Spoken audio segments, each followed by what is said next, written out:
I love you, Mount and Blade Warband. Probably the best decision I ever made in my life was buying that game this day 1 year ago on October 21st, 2017. It was a Saturday night and I gave my mom money and asked for her credit card. She didn't give it to me, so basically I stole it and bought it anyway at around 11 o'clock at night. I'm pretty sure I played it that night, though I am not sure for how long, but what I do remember is why I bought the game and what led up to it. So, the summer before that October, I started reading the Civil War book. I always liked the period, so I had a slight background in this type of fighting, which may have led to me starting to play Blood and Iron and Roblox with my friend Justin Eric in Web Design 1. While playing Blood and Iron one day, I found out that the game was based on the DLC Napoleonic Wars for Mount and Blade Warband, so me, curious as ever, decided to start researching and realized that this game seemed awesome. It seemed amazing. The idea of having 200 people lined up in lines and shooting at each other was mind-blowing to me, and it still is. So after researching the game, for I think only around a week, I bought it, for the Napoleonic Wars DLC mostly. But my research also gave me interest in the native multiplayer. I remembered specifically watching some pixelated Apollo videos on the Napoleonic Wars DLC and native as well. So I bought the game. Little did I know the impact it would have and the feelings of nostalgia it would create 1 year later. The night of October 21st, 2017 is hazy, but October 22nd is clear as day to me. I remember playing the Napoleonic Wars DLC all day that Sunday. I remember the specific server, Napoleonic Roleplay, which I played on, was doing their weekend events, and the admin chat was having the 100 Prussians and the team I was on, can't remember, line up in a 5-row box formation to prevent the 100-player cavalry charge that we were about to do. The map was on an open field, and the purplish-pink text of the admin told us to charge. 100 horses approaching a box of bayonets ready to stab. It was insane, and I'm pretty sure we won a couple times and lost only once. I remember the feeling I had of not knowing what was happening around me, because there were 200 people all in that same location confusing my mind. I felt lost. I felt alone as 199 other people were slashing and shooting away at each other, bodies piling up. This was the first time I ever experienced something so mind-boggling and awesome in a game. So I stuck around for hours, and more hours, until the next memory, and the last one of the day sadly that I can remember. This is when 200 players, all cavalry, lined up at opposite ends of a cornfield. We were in the road next to it. It was absolutely insane, and I don't know if I ever did something so crazy and hectic in a game again. But eventually, the admin text appeared on the screen telling everyone to charge. 200 horses, 100 on each team, came bolting towards each other at an amazing speed. I remember dying every round pretty quickly, but spectating the random chaos of this battle was enough to lock the memory in my head 1 year later. Just an absolute cluster of death, if you can imagine it. I specifically remember going to school the next day and telling Justin Eric and my other friend Zach Warnke about the 200-player cavalry charge.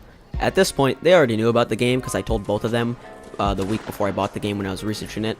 And to this day, they are not interested in the game, which is why I bought both of them Mount and Blade Warband for PS4 today. Now, I can start to explain why I think I have such nostalgia for this game already.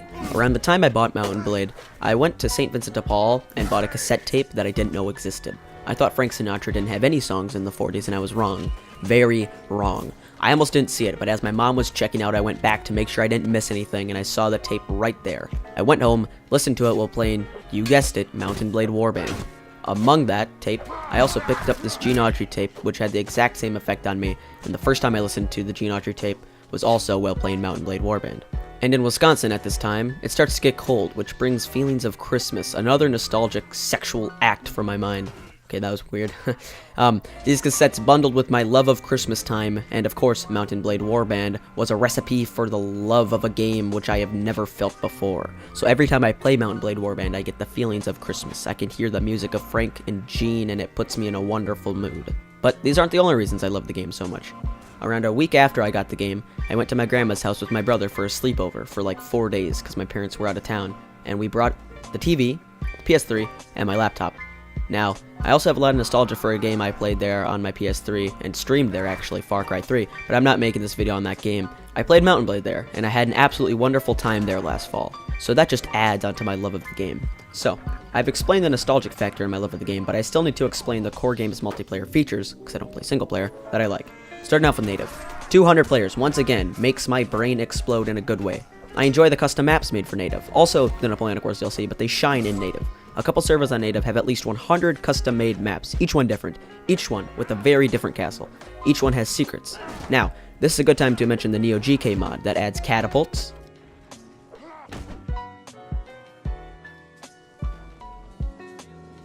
trebuchets.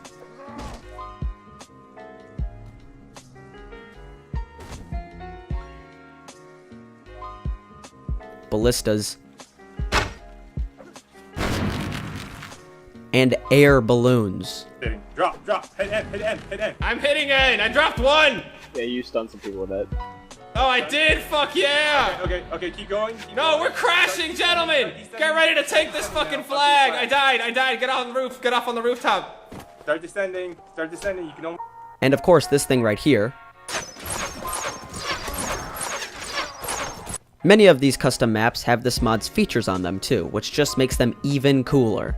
But I think just the idea alone of having multiple different ways to enter the castle the other team is defending and take it over is cool enough to get me hooked, and it was.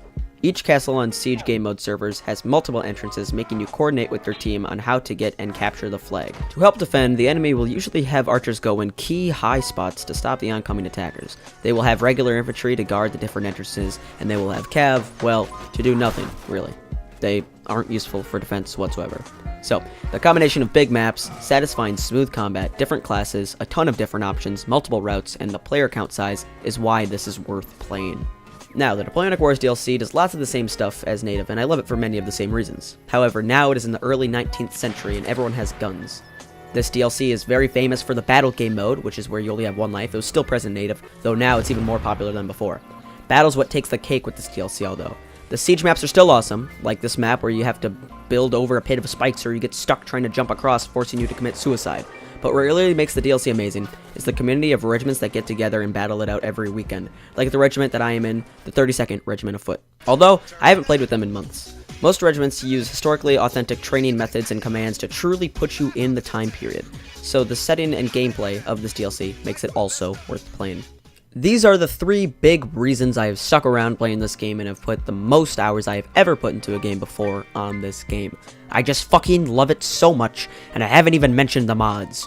Oh yeah, baby, they got mods, but I'm not going to go into detail on them because there's a lot, and I could make a completely separate video about mods, okay? So, all in all, to keep this video from going too long, I love you, Mount and Blade Warband. I love you.